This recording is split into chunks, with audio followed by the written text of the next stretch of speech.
नमस्कार, मैं हूं आपका दोस्त आलोक कुमार। अभिवादन स्वीकार कीजिए मेरा। भारतीय जनता पार्टी ने 6 साल के बाद अपना मास्कट, शुभंकर कहते हैं इसे, उसे बदला है। मतलब शुभंकर का प्रतीक चिन्ह। भारतीय जनता पार्टी अब नितिन नवीन के चेहरे से जानी जाएगी। मस्कट ही कहते हैं। दरअसल पूरी लड़ाई या पूरा खेल तो करना है प्रधानमंत्री नरेंद्र मोदी को ही और अमित शाह की जोड़ी क्यों ही, या फिर भारतीय जनता पार्टी के संगठन को ही करना है। बस चेहरा बदला है नितिन नवीन का। जगत प्रकाश नड्डा को हटा करके वहां नितिन नवीन निर्वाचित अध्यक्ष के तौर पर आए हैं। तो पूरी लड़ाई नितिन नवीन के चेहरे पर लड़नी है। और जब बदला है चेहरा, जब मस्कट बदला है, शुभंकर बदला है, तो इसी साल भारतीय जनता पार्टी को बड़ी दुरूह लड़ाई लड़नी है। 3-4 राज्य ऐसे हैं जहां भारतीय जनता पार्टी एक सपना है सरकार बनाने का, वो सरकार में आ ही नहीं पाई है। उसमें पश्चिम बंगाल एक राज्य है, उसके अलावा दक्षिण में जाना पड़ेगा आपको तमिलनाडु, केरल और पुडुचेरी। ये 4 राज्यों में भारतीय जनता पार्टी को जीत के दिखाना पड़ेगा नए शुभंकर के सहारे। नए शुभंकर मतलब नितिन नवीन के सहारे, उनके चेहरे के सहारे। फिर से मैं कह दूं, लड़ाई तो पूरी दरअसल तो प्रधानमंत्री नरेंद्र मोदी को लड़नी है। प्रधानमंत्री नरेंद्र मोदी के अलावा जो पावर सेंटर के नंबर 2 है अमित शाह की लड़। कहने को केंद्र सरकार में गृह मंत्री हैं, सहकारिता मंत्री हैं, लेकिन उनका पूरा काम संगठन पे है। जब से प्रधानमंत्री नरेंद्र मोदी सत्ता में आए हैं, तब से पूरी पार्टी अगर कोई चला रहा है तो अमित शाह ही चला रहे हैं। कह रहे हैं उड़ीसा का मामला एक उदाहरण है। उड़ीसा में प्रधानमंत्री नरेंद्र मोदी चाहते थे नवीन पटनायक के साथ भारतीय जनता पार्टी बनी रहे, उनकी बीजू जनता दल के साथ बनी रहे। इसके लिए उच्च लेवल पर बहुत सारी बातें हो रही थी। एक झटके में अमित शाह आए और उन्होंने कहा नहीं, भारतीय जनता पार्टी को अकेली लड़नी चाहिए। उनका जो ग्राउंड सर्वे है बता रहा है कि भारतीय जनता पार्टी जीत आएगी। और प्रधानमंत्री को बेबस होकर, अमित शाह की इस राय के आगे बेबस होकर के नवीन पटनायक से संबंध तोड़ना पड़ा। बीजू जनता दल से भारतीय जनता पार्टी का संबंध विच्छेद करना पड़ा। भारतीय जनता पार्टी अकेले चुनाव में गई। आप समझ लिए किस हिसाब से दोनों अपने हिसाब से भारतीय जनता पार्टी की जीत को सुनिश्चित करते हैं। उस समय शुभंकर जो थे भारतीय जनता पार्टी के, जगत प्रकाश नड्डा थे, हस्तक्षेप शून्य के बराबर था। उनको जो डायरेक्शन मिलता था उसी डायरेक्शन में चलते रहते थे। 6 साल तक तकरीबन भारतीय जनता पार्टी इसी अंदाज में चलती रही है। इसी मदमस्त चलते अंदाज में भारतीय जनता पार्टी ने महाराष्ट्र जैसे राज्य में विजय पाई है, उस दुर्ग पर फतह पाया है। उड़ीसा हो, राजस्थान हो, मध्य प्रदेश हो, वहां से दोबारा अपनी सरकार बनाई है। और कमाल तो छत्तीसगढ़ में किया है। नितिन नवीन को उसका श्रेय दिया गया, जिसके आधार पर राष्ट्रीय अध्यक्ष बना दिया गया है। भारतीय जनता पार्टी का जो एम्बलम बन गए हैं, वो शुभंकर बन गए हैं। उसमें छत्तीसगढ़ में भारतीय जनता पार्टी की जीत को ही श्रेय दिया जाता है। जिन्होंने कांग्रेस के काफी प्रभावशाली मुख्यमंत्री भूपेश बघेल को जम्मेदोज किया, संगठन पकड़ बना करके। इन्हीं नितिन नवीन को 2026 में आकर के भारतीय जनता पार्टी ने राष्ट्रीय अध्यक्ष बनाया है, अपना एम्बलम बनाया, शुभंकर बनाया। इन्हीं नितिन नवीन के हिस्से भारतीय जनता पार्टी के जय या पराजय का श्रेय जाना है। जय की बात करें तो सबसे पहले नितिन नवीन को झारखंड को लेकर राजनीति तय करनी है, जिसके आधार पर यह तय हो कि शिबू सोरेन को जो पद्म भूषण दिया गया है वो खाली ना जाए। खाली कैसे नहीं जाएगा? खाली तब नहीं जाएगा कि झारखंड मुक्ति मोर्चा के साथ मिलकर के झारखंड में भारतीय जनता पार्टी नई सरकार बना ले, या फिर ऐसा कुछ हो कि झारखंड मुक्ति मोर्चा पूरी कांग्रेस पार्टी को लील जाए और झारखंड मुक्ति मोर्चा की पूर्ण बहुमत की सरकार बन जाए और वो incline towards Bharatiya Janata party हो। भारतीय जनता पार्टी भले ही उस सरकार में शामिल नहीं हो, एक दोस्ताना लड़ाई हो जैसे पश्चिम बंगाल में होता रहा लंबे समय तक। पश्चिम बंगाल में भारतीय जनता पार्टी और टीएमसी लड़ती रही। टीएमसी की इस लड़ाई में भारतीय जनता पार्टी को जगह मिलती रही, स्पेस मिलता रहा और प्रतिपक्ष की पार्टी बन गई भारतीय जनता पार्टी। ऐसा ही कुछ झारखंड में हो, अगर हो सकता है तो इसका भी श्रेय नितिन नवीन अपने हिस्से ले सकते हैं। पहला ऑपरेशन ही नितिन नवीन के हवाले मार्च अप्रैल से पहले हो जाना है, झारखंड में हो जाना है। वो किस शक्ल में लेता है, भारतीय जनता पार्टी क्या भूमिका होती है, भारतीय जनता पार्टी का जीत का श्रेय कैसे नितिन नवीन के हवाले लगता है। झारखंड जहां वो जन्म प्रदेश है उनका, रांची में उनका जन्म हुआ है, झारखंड की राजधानी में उनकी पढ़ाई हुई है बीआईटी मिश्रा में, और पढ़ाई के दरमियान ही उनके पिता का असामयिक निधन हो गया था तो उनको पॉलिटिक्स में आना पड़ा था। तो रांची से उनका बड़ा लगाव रहा है। उनको पहला जो ऑपरेशन करना है राष्ट्रीय अध्यक्ष के नाते झारखंड में करना है। उसके बाद ये चुनौती का साल शुरू होना है। उनके बाद मार्च अप्रैल में जो चुनाव है पश्चिम बंगाल में, ममता बनर्जी को किस ढंग से भारतीय जनता पार्टी पराजित करती है या नहीं करती है, या फिर 2021 का जो परफॉर्मेंस था, जो मुख्य प्रतिपक्षी पार्टी बन गई, उससे बेहतर कर पाती है या नहीं कर पाती, उसका भी श्रेय नितिन नवीन को, शुभंकर को जा सकता है, इस चेहरे को जा सकता है। फिर मैं कहता हूं एक्सरसाइज तो तय, सब कुछ जमीन पर लड़ाई की रणनीति तय करनी है। अमित शाह को ही संगठन के प्रभारी के तौर पर वहां लगे आरएसएस के लोगों को ही, प्रधानमंत्री नरेंद्र मोदी को ही पश्चिम बंगाल में जाके जी तोड़ मेहनत करनी है। और इस मेहनत के बाद जिस ढंग से पिछली तमाम जीतों में जगत प्रकाश नड्डा को श्रेय मिलता रहा था अध्यक्ष होने के नाते, वो अध्यक्ष होने के नाते नितिन नवीन के पाले में जीत का श्रेय दे दिया जाए। लेकिन होता है या नहीं होता देखने वाली बात। जहां तक असम चुनाव की बात है, वहां का श्रेय या पराजय जो कुछ भी होगा वो सब कुछ वहां के मुख्यमंत्री हेमंत बिश्व शर्मा के पास ही जाएगा, क्योंकि उन्होंने काफी ग्राउंड लेवल लड़ाई जो लड़ी है वो श्रेय लेने के हकदार वही बनते हैं, पराजय लेने के हकदार वही बनते हैं।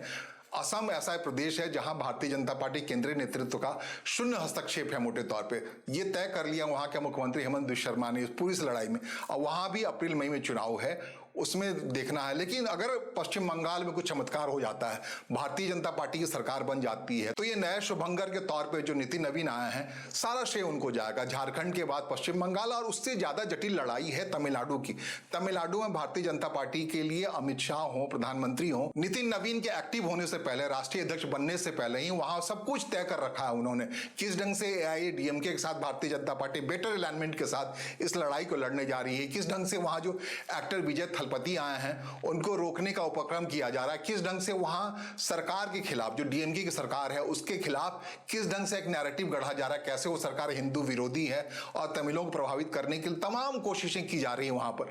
अगर तमिलनाडु में ऐसा कोई चमत्कार होता है तो इस चमत्कार का श्रेय बिठे बैठा है ठीक उसी अंदाज में जैसे नड्डा साहब को मिल जाया करता था, नितिन नवीन को मिल जाएगा। और उसके बाद की जो लड़ाई है, केरल की लड़ाई है, केरल के पूर्व मुख्यमंत्री वीएस अच्युतानंदन को पद्म भूषण दे करके इस बार वहां पे नई गोटी चली है प्रधानमंत्री की सरकार ने, नरेंद्र मोदी की सरकार ने, कि क्या सीपीएम के लोग पिघल पाते हैं, भारतीय जनता पार्टी के प्रति वैसा अनुराग दिखा पाते हैं जैसा कि केरल की राजधानी तिरुवनंतपुरम में लोगों ने दिखाया, वहां के मेयर तक बना दिया है। ऐसा इतिहास, ऐसा सब कुछ संभव हुआ है नितिन नवीन के भारतीय जनता पार्टी के राष्ट्रीय अध्यक्ष की कुर्सी पर बैठने से पहले। अगर अब केरल में कोई आशातीत परिवर्तन होता है, कोई बड़ा परिवर्तन होता है, जो तीसरे नंबर की पार्टी है भारतीय जनता पार्टी, तकरीबन 14% वोट है उसके पास, जो सत्ता में लगातार 2 बार से है एलडीएफ की सरकार, उनके पास 28-29% वोट बैंक है, जबकि 14% मतलब सीपीएम का जो वोट बैंक है उससे लगभग आधा प्रतिशत ही भारतीय जनता पार्टी के पास वहां वोट बैंक है। क्या ये आधा प्रतिशत वोट बैंक या 14% वोट बैंक 28% वोट बैंक वाले सीपीएम में छेद कर सकता है, या बीच में जो मौजूद है 25% वोट लेकर के कांग्रेस पार्टी, उससे आगे निकल सकता है? ये सब अगर इसमें से कुछ भी होता है तो ये सारा श्रेय इन्हीं नितिन नवीन के चेहरे पे जाएगा, इन्हीं नितिन नवीन के एम्बलम पे जाएगा, इन्हीं के मस्कट पे जाएगा, इन्हीं के चेहरे पे जाएगा। कहा जाएगा कि भाई साहब शुभंकर मिल गया भारतीय जनता पार्टी को, शुभ शुभ ही हो रहा है इनके आने के बाद। झारखंड में सरकार बन रही है, पश्चिम बंगाल में सरकार बन रही है, तमिलनाडु में सरकार बन रही है। तमिलनाडु में जिसकी सरकार रहती है वही पुडुचेरी में जीत जाता है, तो पुडुचेरी में भी सरकार बन गई, केरल में भी सरकार बन गई। ये तमाम चुनौतियां बन गई तो वाह वाह, वल्ले वल्ले वल्ले वल्ले, और सब कुछ हो जाता है ठीक ठाक, तब तो नितिन नवीन जिंदाबाद सब कुछ।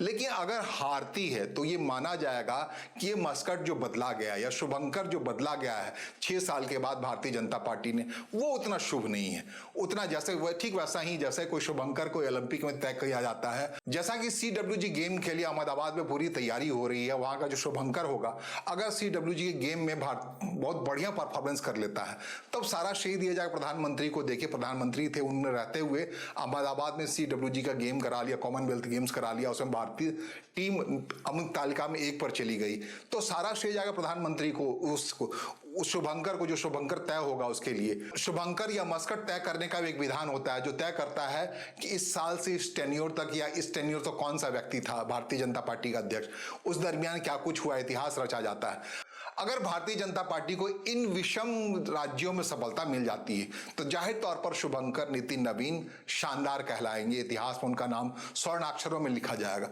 अगर सफलता नहीं मिलती है तो आप समझ लीजिए 2027 में जाकर के उत्तर प्रदेश, हिमाचल जैसे राज्यों का चुनाव है, वहां के लिए भारतीय जनता पार्टी क्या नितिन नवीन को हटाने के लिए सोच सकती है? भारतीय जनता पार्टी के अंदर हुआ है, साल भर के अंदर उसके राष्ट्रीय अध्यक्ष बदले गए हैं, तो क्या नितिन नवीन के मास्कट रहते हुए, चेहरा रहते हुए, अगर तमिलनाडु, केरल, बंगाल जैसे राज्यों में भारतीय जनता पार्टी का परफॉर्मेंस अच्छा नहीं होता है, बेहतर नहीं होता है, बेहतरी के पीछे पूरा काम कर रहे हैं, प्रधानमंत्री कर रहे हैं, अमित शाह काम कर रहे हैं, उस काम के नतीजे अगर बेहतर नहीं आते हैं तो क्या इस मस्कट या इस शुभंकर पर उसका दोषारोपण दिया जाएगा?